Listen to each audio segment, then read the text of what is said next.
নমস্কার বন্ধুরা, আমি বর্ণালী আর আপনারা দেখছেন বর্ণালী রান্নাঘর। আজকের পর্বে নিয়ে এসেছি খুবই টেস্টি একটা ইন্ডিয়ান স্টাইলে পাস্তা রেসিপি। আর এই পাস্তাটাকে আপনারা ঘরে থাকা উপকরণ দিয়ে চটজলদি বানিয়ে ফেলতে পারবেন। চলুন তাহলে ইন্ডিয়ান স্টাইলে পাস্তা বানিয়ে ফেলি। পাস্তা বানানোর জন্য আমি ম্যাকারনি পাস্তা ব্যবহার করছি। বেশ অনেকটা জল যখন ফুটে উঠবে এর মধ্যে অল্প একটু নুন দিতে হবে, 1 টিস্পুন তেল দিয়ে এর মধ্যে আমি দিয়ে দিচ্ছি 2 কাপ পরিমাণ ম্যাকারনি পাস্তা। আর পাস্তাটাকে আমি একটু বেশি করে সেদ্ধ করে নিচ্ছি।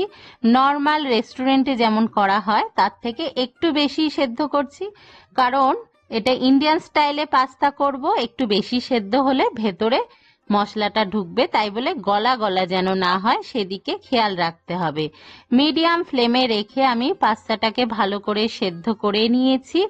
আর সঙ্গে সঙ্গে রান্না করলে শুধুমাত্র ঝাঁঝরিতে জলটা ফেলে দিলেই হবে। আর যদি আগের থেকে সেদ্ধ করে রেখে পরে পাস্তা বানান তাহলে ঝাঁঝরিতে ফেলে ওপর থেকে ঠান্ডা জল ঢেলে একটু তেল মাখিয়ে রেখে দিতে পারেন। ফ্রিজেও রেখে দেওয়া যায়, এই অবস্থায় স্টিকি হবে না। এবার আমি একটা কড়াইয়ের মধ্যে 4 টেবিল স্পুন সাদা তেল গরম করে নিচ্ছি ভালো করে। আর যেহেতু ইন্ডিয়ান স্টাইলে পাস্তা, একটা বড় সাইজের আলু কুচি দিচ্ছি। আলু দিলে পাস্তা টেস্টটা খুব ভালো হয়। আলুটাকে ছোট ছোট এরকম করে কেটে নিয়েছি যাতে তাড়াতাড়ি সেদ্ধ হয়ে যায়। মিডিয়াম ফ্লেমে রেখে আলুটাকে প্রথমে আমি ফ্রাই করে নিচ্ছি। নুন প্রথমে দেব না, কারণ আলুটা বেশি সফট হয়ে গেলে টেস্টটা খারাপ হয়ে যাবে। আলুটা প্রায় অর্ধেক ভাজা ভাজা হয়ে গেছে এখন। এবার এর মধ্যে আমি দিয়ে দিচ্ছি একটা বড় সাইজের পেঁয়াজ কুচি। পেঁয়াজটাকে বড় বড় করে কেটে নিয়েছি।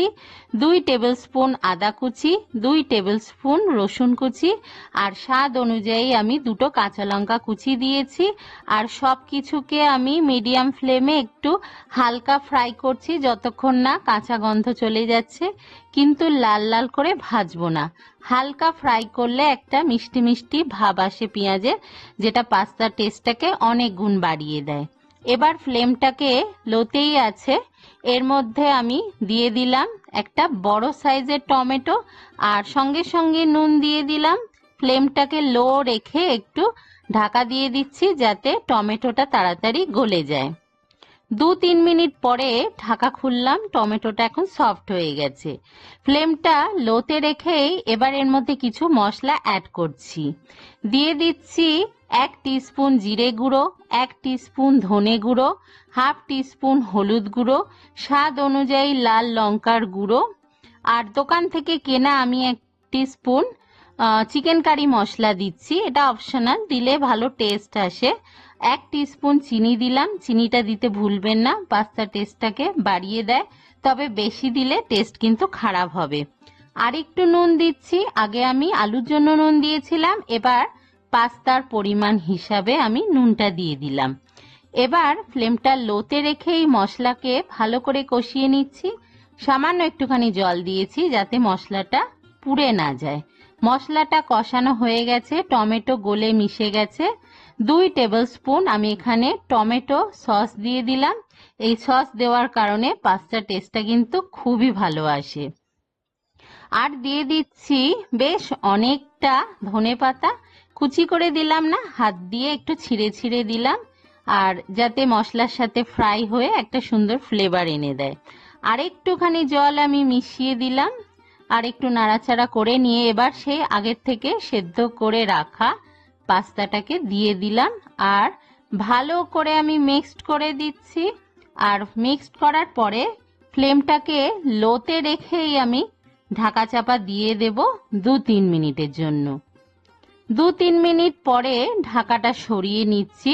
এখন পাস্তার মধ্যে খুব ভালোভাবে মশলাটা ঢুকে গেছে।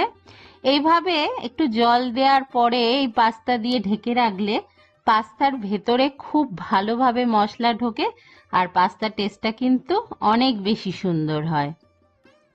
এবার পাস্তাটাকে আমি গরম গরম সার্ভ করছি। দেখুন কতটা সুন্দর ঝরঝরে হয়েছে। একটু সফট করে বানিয়েছি, কিন্তু তাও কিন্তু ঝরঝরে আছে, কোনোটা পাস্তা একটু স্টিকি নেই। আর এইভাবে ঘরে থাকা উপকরণ দিয়ে যদি আপনারা পাস্তা বানিয়ে নেন তাহলে বাচ্চাদের টিফিনে কিংবা লাঞ্চ বক্সে দিলে সবাই খুব পছন্দ করবে। এবার পাস্তাটা একটা প্লেটের মধ্যে আমি সার্ভ করে দিয়ে ওপর থেকে আরেকটু ধনেপাতা কুচি ছড়িয়ে দিচ্ছি যাতে পাস্তা টেস্টটা আরেকটু বেড়ে যায়। তৈরি হয়ে গেল আমাদের আজকের রেসিপি, ইন্ডিয়ান স্টাইলে ম্যাকারনি পাস্তা। অবশ্যই রেসিপিটা ট্রাই করবেন আর আপনাদের কেমন লেগেছে আমাকে কমেন্ট করে জানাতে ভুলবেন না। দেখা হবে আবার পরের রেসিপির সাথে। সবাই ভালো থাকবেন, ভালো খান, সুস্থ থাকুন। বাই।